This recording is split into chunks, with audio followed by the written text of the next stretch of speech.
Hey guys, welcome to my channel. We are reading The Last Laugh by K.R. Alexander. I did get permission from Scholastic to do this. I have never read this book before. There is, let's see how many chapters there is. 35 chapters. So, yeah, we're just going to start reading. Yeah, definitely.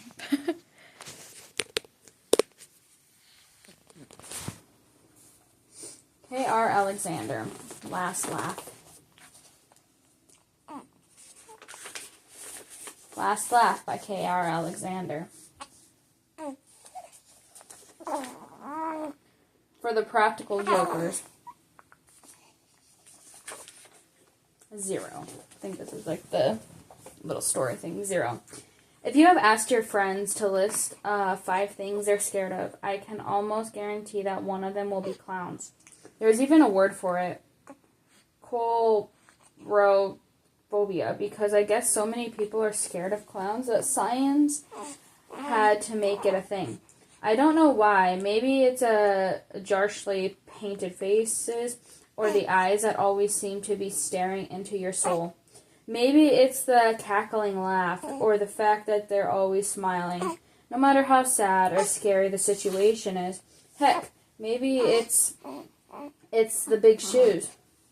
The point is, I never understood it before. To me, clowns are just silly. Adults walking around in ridiculous costumes, with costumes that don't fit and really bad makeup and even worse jokes. What's scary about that? Yeah, that was before when my top 5 fears were completely rational. Rational. The dark, heights, caves, spiders, and that split second when you look into the bathroom mirror, right as you flick on the light and where you'll see someone standing behind you. Before, when I see thoughts, bravery meant doing things you were told not to do. Before, when the secrets of my grandma's bedroom will secret. But then I decided to be the clown. I went into the room. I stole what I never should have taken, and now no matter how many times I try to give that terrible clown doll back, I can't make it go away. I can't make any of them go away.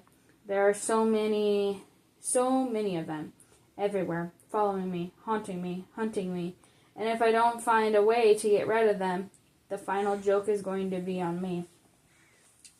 Chapter 1. Victor, get in here and help your sister with her homework. My mom's voice echoes through our apartment, piercing even my voice-canceling headphones. I pause my game and pull them down around my neck. What? I called out, even though I heard her the first time. I just know the question gets under her skin, almost as much as being forced to help my little sister. Genevieve gets under mine. I hear Mom groan from the kitchen. I said, come and help your little sister with her homework. I mutter to myself as I set the controller down and get out of my beanbag chair. I'm half tempted to keep playing. Then when Mom eventually comes in and demands to know why I didn't help, I'll coolly reply that she didn't say the magic word. Or not. Even though I like being right, I don't like being grounded, so here we go.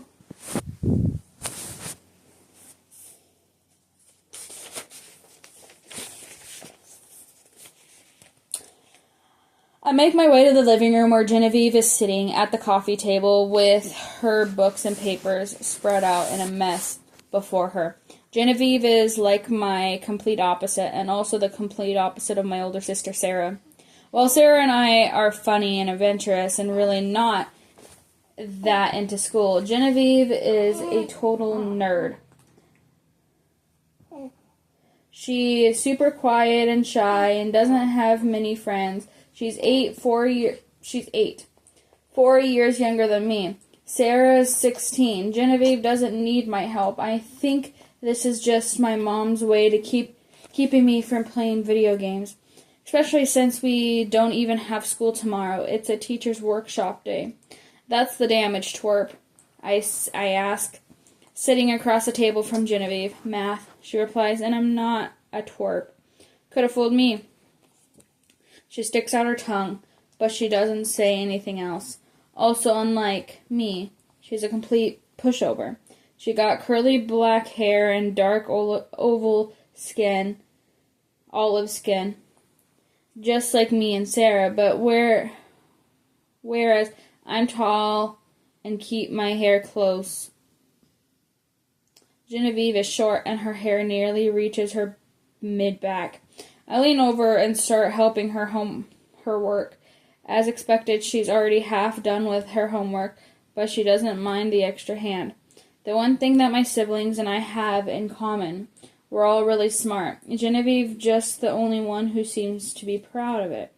So I help her with her homework while she does most of the work, and my mom finishes up dinner. Dad normally cooks, but he doesn't work. He works. Thursday nights. Sarah is well. I have no idea where Sarah is, like usual. Mom has me set the table, and she's just putting out a giant pot of pasta when the front door opens and Sarah walks in. Sarah has streaks of blue and green in her long curls, and her clothes are mismatched in the way that totally makes sense. But it's not how she looks that makes her cool. It's how she acts. When she walks into the room, she owns it. No matter where she is, she acts like she's the hero of the story, which makes the rest of us her sidekicks, I guess. She tosses her backpack on the sofa and touzles her hair. How's the homework, twerp? She asks Genevieve. I snicker. She totally stole the word from me. And I love how much it bugs Genevieve. Done, Genevieve replies. She glares at Sarah. No thanks to you. Ouch, I'm slain. Sarah says with a dramatic flop to the couch. Genevieve giggles, dropping her anger front, and jumps on top of Sarah's, tickling her relentlessly. Like I said, total pushover. Come on, you three, Mama says from the dining room. Time to eat. We head into the dining room and settle in. Our condo isn't huge, but it's ours. Even without Dad tonight, there's just barely enough room for us at the table.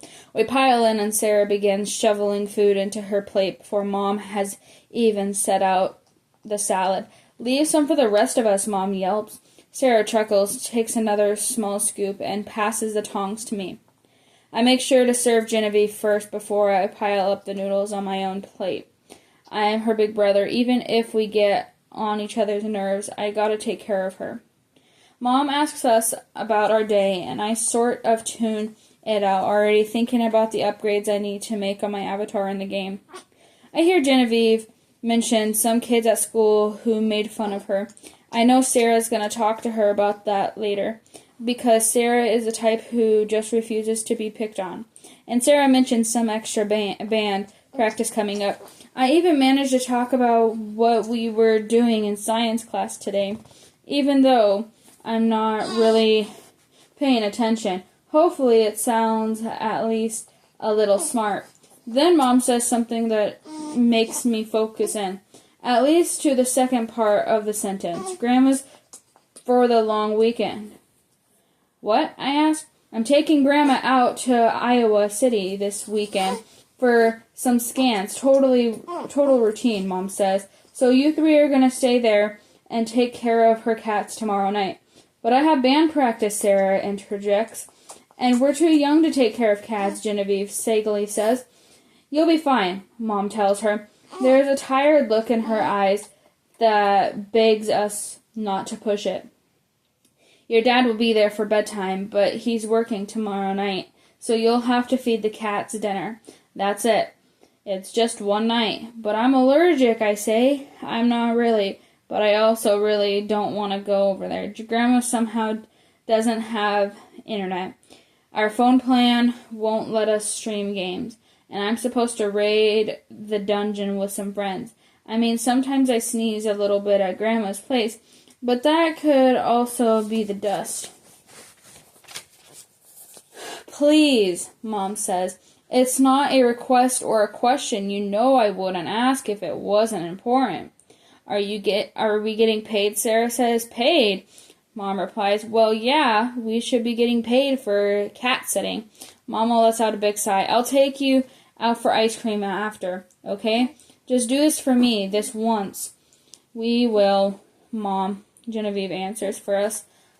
I look at Sarah, and Sarah looks at me, totally pushing over.